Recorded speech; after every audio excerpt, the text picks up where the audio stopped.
সুপ্রিয় শিক্ষার্থীরা, আশা করি তোমরা যে যেখানে আছো সুস্থ আছো।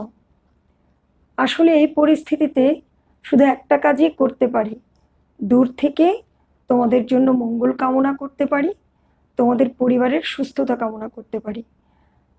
তোমরাও আমাদের জন্য মঙ্গল কামনা করো, আমাদের সুস্থতা জন্য প্রার্থনা করো, যাতে আমরা আমাদের রাষ্ট্রীয় দায়িত্ব সঠিকভাবে পালন করতে পারি। সুপ্রিয় শিক্ষার্থীরা, আজ তোমাদের স্বাগত জানাচ্ছি আমার অনলাইন ক্লাসে। আমি পল্লবী দে, প্রভাষক, অর্থনীতি বিভাগ, ঢাকা কলেজ, ঢাকা। আজ আমরা আলোচনা করব অনার্স প্রথম বর্ষের মাইক্রো ইকোনমিক্স কোর্সটির ইউটিলিটি বিশ্লেষণ চ্যাপ্টারটি, অর্থাৎ এই চ্যাপ্টারটি তোমাদের বইয়ের চতুর্থ অধ্যায়, উপযোগ বিশ্লেষণ। উপযোগ ধারণাটি কোথা থেকে এসেছে আমি একটু শুরুতেই বলি। উপযোগ ধারণাটি মূলত ভোক্তার আচরণ তত্ত্ব থেকে এসেছে। একজন ভোক্তা কিভাবে বাজারে পণ্য সামগ্রী ক্রয় করে এবং কি কি বিষয় দ্বারা ভোক্তা প্রভাবিত হয়, ওসব বিষয়ের পরিবর্তন হলে ভোক্তা কিভাবে তার প্রতিক্রিয়া ব্যক্ত করে, এ সব মিলিয়েই হচ্ছে ভোক্তার আচরণ। এই ভোক্তার আচরণ তত্ত্ব ব্যাখ্যা করতে গিয়ে অধ্যাপক মার্শাল উপযোগ বিশ্লেষণের ধারণাটি নিয়ে আসেন। আমরা আজকে শুরুতেই দেখব উপযোগ কি। সুপ্রিয় শিক্ষার্থীরা, উপযোগ কি আমরা একটু দেখব। এখানে লিখেছি, দেখো, কোনো পণ্যের অভাব পূরণ করার ক্ষমতাকে উপযোগ বলে। এটি আমরা কিভাবে একটা দুটো উদাহরণ দিয়ে ব্যাখ্যা করি। কোনো পণ্যের অভাব পূরণ করার ক্ষমতা মানে কি? ধরো কোনো ছাত্রের লেখার একটা চাহিদা তৈরি হলো, সে লিখবে। এই মুহূর্তে তাহলে তার কি প্রয়োজন? কলম কেনা প্রয়োজন বা কলম থাকা প্রয়োজন, কারণ কলমের কালি ব্যবহার করেই তার লেখাটা সম্পন্ন হবে। তাহলে কলমের একটা বিশেষ গুণ আছে, যে গুণটি দিয়ে তার চাহিদাটা পূরণ করতে পারে। তাহলে এখানে বলা হয়েছে কোনো পণ্যের অভাব পূরণ করার ক্ষমতা। কলমের যে গুণটি দ্বারা ওই ছাত্রের লেখার আগ্রহটা বা লেখার চাহিদাটা পূরণ হলো, সেই গুণটিকেই উপযোগ বলা হয়। আরও ব্যাখ্যা করা যায়, একজন ব্যক্তি প্রচণ্ড গরমে বহুদূর হেঁটে আসলো। হেঁটে আসার পর তার কিসের চাহিদা হবে? নিশ্চয়ই এক গ্লাস পানির। সেই মুহূর্তে যদি সেই ব্যক্তিকে এক কাপ চা দেওয়া হয়, ওই চায়ের উপযুক্ত ব্যক্তির কাছে থাকবে? ওই চায়ের উপযোগ তেমন একটা তখন সে পাবে না। পাবে কিসের উপযোগ? এক গ্লাস ঠান্ডা পানি দিলে ওই ব্যক্তির তৃষ্ণা নিবারণ হবে। অর্থাৎ দুটো দ্রব্য আমি এখানে এনেছি, একটি চা, একটি পানি। তাহলে পানির যে গুণটি দ্বারা ব্যক্তির তৃষ্ণা নিবারণ হলো, সেই গুণটিই হচ্ছে উপযোগ। অর্থাৎ কোনো পণ্যের তখন পানির দ্বারাই তার তৃষ্ণা নিবারণ হলো, অর্থাৎ পানির একটি গুণ আছে, সেটিকেই বলা হয় উপযোগ। তাহলে তোমরা উপযোগের সংজ্ঞাটা মোটামুটি বুঝতে পেরেছো। উপযোগ পরিমাপ করার দুটো পদ্ধতি আছে। একটি পদ্ধতি হচ্ছে পরিমাণগত বা সংখ্যাগত উপযোগ, অপর একটি পদ্ধতি হচ্ছে পর্যায়গত উপযোগ। ইংরেজিতে এগুলোকে বলা হয় কার্ডিনাল ইউটিলিটি, আর পর্যায়গত উপযোগকে বলা হয় অর্ডিনাল ইউটিলিটি। আমরা একটু দেখে নিই, দুটো পাশাপাশি আমি লিখেছি, দেখো। উপযোগকে সংখ্যা দ্বারা, অর্থাৎ 1, 2, 3 সংখ্যা দ্বারা পরিমাপ করা হলে সেটি হবে পরিমাণগত বা সংখ্যাগত উপযোগ। পর্যায়গত উপযোগ কোনটি? উপযোগকে যদি বিভিন্ন এককে পরিমাপ করা হয়, প্রথম একক, দ্বিতীয় একক, তৃতীয় একক, এভাবে যদি বিভিন্ন পর্যায়ে, প্রথম পর্যায়ে, দ্বিতীয় পর্যায়ে, তৃতীয় পর্যায়ে ব্যাখ্যা করা হয়, তখন তাকে বলা হয় পর্যায়গত উপযোগ। 2 নম্বর দেখো, মোট, গড় ও প্রান্তিক উপযোগ হিসেব করা হয় পরিমাণগত উপযোগ ধারণাটি দিয়ে। অর্থাৎ পরিমাণগত উপযোগ দ্বারা কোনো ব্যক্তির মোট উপযোগ, গড় উপযোগ, প্রান্তিক উপযোগ সহজে হিসেব করা যায়। কিন্তু পর্যায়গত উপযোগ দিয়ে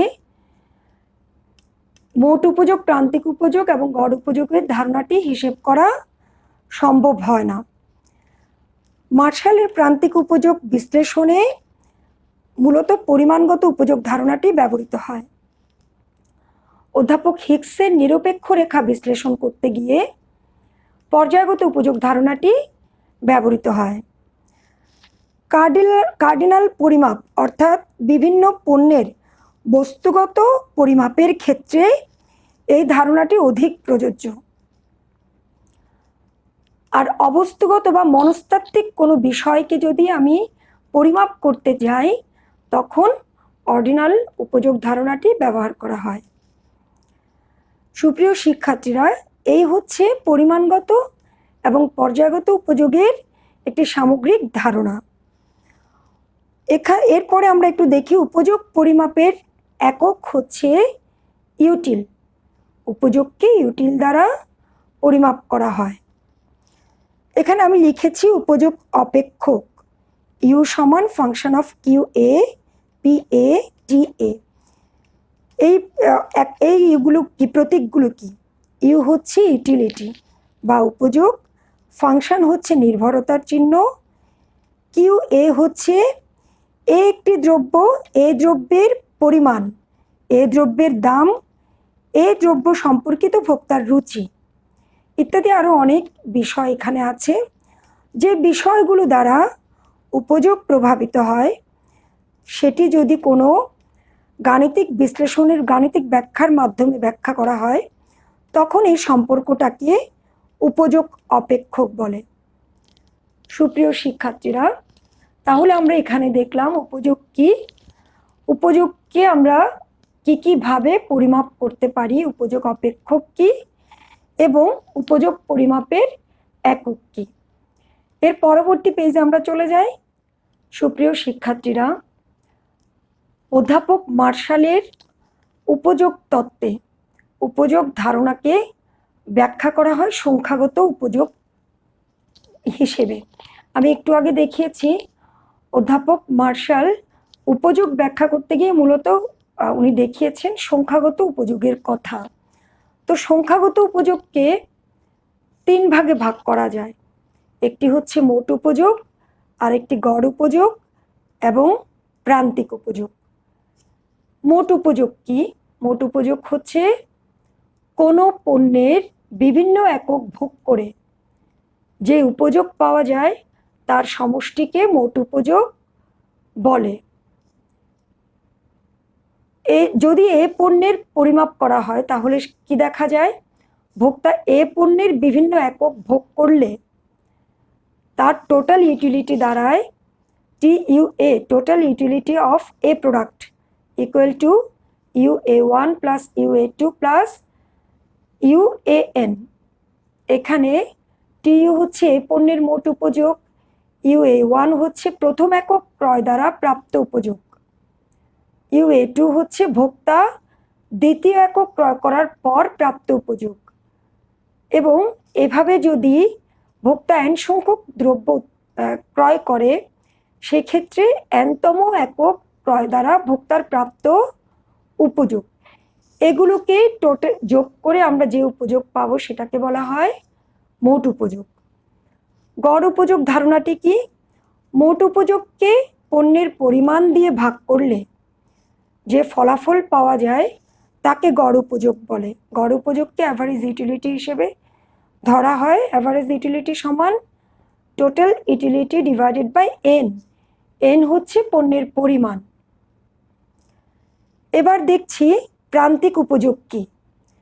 প্রান্তিক উপযোগ বা মার্জিনাল ইউটিলিটি হলো কোনো পণ্যের ভোগের পরিবর্তনের ফলে মোট উপযোগের যে পরিবর্তন হয় তার অনুপাতকে প্রান্তিক উপযোগ বলে। এখানে আমরা একটু সহজ করে বলতে পারি, ভোক্তা কোনো পণ্যের অতিরিক্ত এক একক ভোগ করার ফলে মোট উপযোগের যে পরিবর্তনটা হবে তার অনুপাতকে প্রান্তিক উপযোগ বলে। তাহলে আমি এখানে লিখেছি, দেখো MU হচ্ছে প্রান্তিক উপযোগ, TU মোট উপযোগের পরিবর্তন ডেল্টা TU, আর ভোগের পরিবর্তন এ পণ্যের ভোগের পরিবর্তন অর্থাৎ ডেল্টা A। তাহলে এই দুটোর অনুপাত হচ্ছে প্রান্তিক উপযোগ। একজন ভোক্তাকে, সুপ্রিয় শিক্ষার্থীরা, একজন ভোক্তাকে অনেকগুলো আম খেতে দেওয়া হলো। সে প্রথম একক ভোগ করার পরে যে উপযোগ পেল, দ্বিতীয় একক ভোগ করার পরে যে উপযোগ পেল, তৃতীয় একক ভোগ করার পরে যে উপযোগ পেল, সেই উপযোগগুলোকে যদি যোগ করা হয় তখন সেটাকে বলা হবে মোট উপযোগ। গড় উপযোগ টোটাল উপযোগকে কি পরিমাণ আম সে ভোগ করলো তার সংখ্যা দিয়ে ভাগ করলে তাকে গড় উপযোগ বলা হবে। প্রান্তিক উপযোগ কোনটি? তৃতীয় এককের পরে যদি সে অতিরিক্ত আরেক একক অর্থাৎ চতুর্থ একক ভোগ করার পরে উপযোগের যে পরিবর্তন হবে এবং ভোক্তার মোট উপযোগের সাথে ওই দ্রব্যের পরিমাণের ভোগের যে উপযোগের পরিবর্তন তার অনুপাতকে বলা হবে প্রান্তিক উপযোগ। তাহলে আমরা মোট উপযোগ, গড় উপযোগ, প্রান্তিক উপযোগের একটি ধারণা পেলাম। আমরা এরপরে দেখব মোট উপযোগ এবং প্রান্তিক উপযোগের মধ্যে সম্পর্কটা কেমন। মোট উপযোগ ও প্রান্তিক উপযোগের সম্পর্কটা একটু দেখি। এখানে দেখতে পাচ্ছি মোট উপযোগ ক্রমবর্ধমান হলে প্রান্তিক উপযোগও বৃদ্ধি পেতে থাকে। দেখো আমি একটা তালিকা দিয়েছি। প্রথম একক দ্রব্য ভোগের ফলে ভোক্তার মোট উপযোগ 3 একক হয়, প্রান্তিক উপযোগও 3 একক। দ্বিতীয় একক ভোগ করার ফলে ভোক্তার মোট উপযোগ দাঁড়ায় 7 একক এবং প্রান্তিক উপযোগ গিয়ে দাঁড়ায় 4 একক। তৃতীয় একক ভোগ করার ফলে ভোক্তার মোট উপযোগ আরও বেড়ে দাঁড়ায় 12 একক, প্রান্তিক উপযোগ গিয়ে দাঁড়ায় 5 একক। অর্থাৎ মোট উপযোগ বাড়ছে, প্রান্তিক উপযোগও বাড়ছে। এখানে আমি চিত্রে তাই দেখিয়েছি। দেখো, প্রথম চিত্রটা হচ্ছে টোটাল ইউটিলিটির, দ্বিতীয় চিত্রটা মার্জিনাল ইউটিলিটির। তাহলে এখানে মোট উপযোগ ক্রমবর্ধমান হারে বাড়ছে, প্রান্তিক উপযোগও বাড়ছে। দ্বিতীয় সম্পর্কটা মোট উপযোগ স্থির হারে বাড়লে প্রান্তিক উপযোগও স্থির থাকে। দেখো, প্রথম একক, দ্বিতীয় একক, তৃতীয় একক ভোগ করার ভোক্তার যে প্রবণতা সেটা স্থির হারে 5 একক, 10 একক, 15 একক প্রান্তিক উপযোগও ফলে স্থির আছে। এটি আমি চিত্রে প্রকাশ করেছি। প্রথম একক ভোগ করার ফলে 5 ইউটিল, দ্বিতীয় একক 10 ইউটিল, তৃতীয় একক 15 ইউটিল উপযোগ ভোক্তা পায়। 3টি বিন্দু যোগ করলে আমরা মোট উপযোগ রেখা পাই। তারই প্রেক্ষিতে প্রান্তিক উপযোগ রেখাটি হবে 5 একক, অর্থাৎ প্রান্তিক উপযোগ রেখাটি প্রতি পর্যায়ে স্থির। তাহলে মোট উপযোগ স্থির হারে বাড়লে প্রান্তিক উপযোগ থাকে স্থির। এটি একটি সম্পর্ক। আরেকটি সম্পর্ক হচ্ছে টিইউ ক্রমহ্রাসমান হলে এমইউ হ্রাস পেতে থাকে। অর্থাৎ টোটাল উপযোগ, দেখো আমরা এই চিত্রটা যদি, এই তালিকাটা যদি একটু খেয়াল করি, প্রথম একক দ্রব্য ভোগ করার ফলে টোটাল ইউটিলিটি 3, দ্বিতীয় একক বেড়ে 5, তৃতীয় এককে বেড়ে 6, চতুর্থ এককে বেড়ে 6 স্থির আছে এ পর্যায়ে, এবং পঞ্চম এককে আবার দ্রব্যের উপযোগ ভোক্তার কাছে কমে গেল। সেটা আমরা দেখতে পাচ্ছি কি দিয়ে? প্রান্তিক উপযোগের অবস্থা দিয়ে। দেখো 3, 2, 1, 0, -1। এটা কিভাবে হলো? এই যে দ্বিতীয় পর্যায়ে কতটুকু বাড়লো? 5 থেকে 3 বিয়োগ করে 2, তৃতীয় পর্যায়ে 6 থেকে 5 বিয়োগ করে 1, চতুর্থ পর্যায়ে 6 থেকে 6 বিয়োগ করে 0 এবং পঞ্চম পর্যায়ে 5 থেকে 6 বিয়োগ করে -1। অর্থাৎ দেখতে পাচ্ছি টোটাল উপযোগ ক্রমহ্রাসমান হলে প্রান্তিক উপযোগ হ্রাস পেতে থাকে, এক পর্যায়ে স্থির হয় এবং এর পরে গিয়ে দেখা যায় যে প্রান্তিক উপযোগ ঋণাত্মক হচ্ছে। চিত্রটি আমি চিত্র দিয়ে দেখাচ্ছি। দেখো, টোটাল ইউটিলিটি ক্রমহ্রাসমান বলেই এর আকৃতিটা অবতল আকৃতির হয়েছে এবং মার্জিনাল ইউটিলিটি দেখো ক্রমহ্রাসমান, এবং চতুর্থ পর্যায়ে তাই স্থির 0, পঞ্চম পর্যায়ে সেটা -1। অর্থাৎ টোটাল ইউটিলিটি ক্রমহ্রাসমান হলে মার্জিনাল ইউটিলিটি কিভাবে হ্রাস পাচ্ছে আমরা চিত্রে স্পষ্ট তা দেখতে পাচ্ছি। আমরা তাহলে এখানে তিনটি সম্পর্ক দেখলাম, টোটাল ইউটিলিটি এবং মার্জিনাল ইউটিলিটির সাথে। এভাবে সম্পর্কগুলো একটু ব্যাখ্যা করে দেখি। দেখো, বিভিন্ন এককের উপযোগ যোগ করে মোট উপযোগ পাওয়া যায়। আমরা আগে বলেছি মোট উপযোগের পরিবর্তনের উপর ভিত্তি করে প্রান্তিক উপযোগ পাওয়া যায়। ভোগের পরিমাণ বাড়তে থাকলে অবশ্যই টোটাল ইউটিলিটি বাড়বে, তাই না? একজন ভোক্তা যদি ভোগের পরিমাণ তার বাড়ায় অবশ্যই টোটাল ইউটিলিটি বাড়বে, কিন্তু প্রান্তিক উপযোগ এক পর্যায়ে কমতে থাকে। মোট উপযোগ ক্রমবর্ধমান হারে বাড়তে থাকলে প্রান্তিক উপযোগও বাড়বে। মোট উপযোগ স্থির হারে বাড়তে থাকলে প্রান্তিক উপযোগ অপরিবর্তিত থাকে। আমরা অবশ্যই এর আগের চিত্রটাতে তাই দেখেছি। মোট উপযোগ সর্বোচ্চ হলে প্রান্তিক উপযোগ শূন্য হয়, এটিও আমরা চিত্রে দেখেছি। মোট উপযোগ যে পর্যায়ে সর্বোচ্চ সেই পর্যায়ে প্রান্তিক উপযোগ শূন্য। মোট উপযোগ কমতে থাকলে প্রান্তিক উপযোগ ঋণাত্মক হয়। প্রিয় শিক্ষার্থীরা, এখানে আমি লিখেছি, দেখো, একে বলা হয় অনুপযোগ বা ডিস ইউটিলিটি। ডিস ইউটিলিটি কোনটা? দ্রব্য ভোগ করতে থাকলে, ভোক্তা দ্রব্য ক্রমান্বয়ে ভোগ করতে থাকলে এক পর্যায়ে ভোক্তার প্রান্তিক উপযোগ কমতে কমতে ঋণাত্মক হয়ে আসে। যখনই ঋণাত্মক হয়ে যাবে তখন ওই পর্যায়কে ডিস ইউটিলিটি বলে, মানে তখন ভোক্তার আর ভোগ করার প্রবণতা থাকে না। বিভিন্ন এককের প্রান্তিক উপযোগ যোগ করে আবার টোটাল ইউটিলিটিও পাওয়া যায়। মোট উপযোগ দ্বারা কোনো পণ্যের দাম নির্ধারিত হয় না, কিন্তু প্রান্তিক উপযোগ দ্বারা কোনো পণ্যের দাম নির্ধারিত হয়। প্রিয় শিক্ষার্থীরা, এটি আমি লাল কলম দিয়ে লিখেছি এ কারণে, এটি খুব গুরুত্বপূর্ণ একটি বিষয়। আমি আগামী ক্লাসে এটা ব্যাখ্যা করব। এটাকেই মূলত ভোক্তার ভারসাম্য বলে। অর্থাৎ মোট উপযোগ কোনো পণ্যের যখন দাম নির্ধারিত হয় তখন কিন্তু মোট উপযোগ দ্বারা নয়, প্রান্তিক উপযোগ দ্বারাই ওই পণ্যের দাম নির্ধারিত হয়। মোট উপযোগ রেখা থেকে ভোক্তার চাহিদা রেখা পাওয়া যায় না, কিন্তু প্রান্তিক উপযোগ রেখা থেকে অবশ্যই ভোক্তার চাহিদা রেখা পাওয়া যায়। এটিও একটি গুরুত্বপূর্ণ বিষয়। অর্থাৎ প্রান্তিক উপযোগ রেখাই মূলত ভোক্তার চাহিদা রেখা নির্দেশ করে। আজকের ক্লাসে আমরা যা যা দেখলাম তা হলো উপযোগ কি, উপযোগকে আমরা কিভাবে পরিমাপ করতে পারি, সংখ্যাগত এবং পর্যায়গত। উপযোগের একক কি, উপযোগ অপেক্ষক কি, উপযোগকে সংখ্যাগত উপযোগকে মার্শালের ধারণা মতে কয়টি ভাগে ভাগ করা যায়? 3টি ভাগে।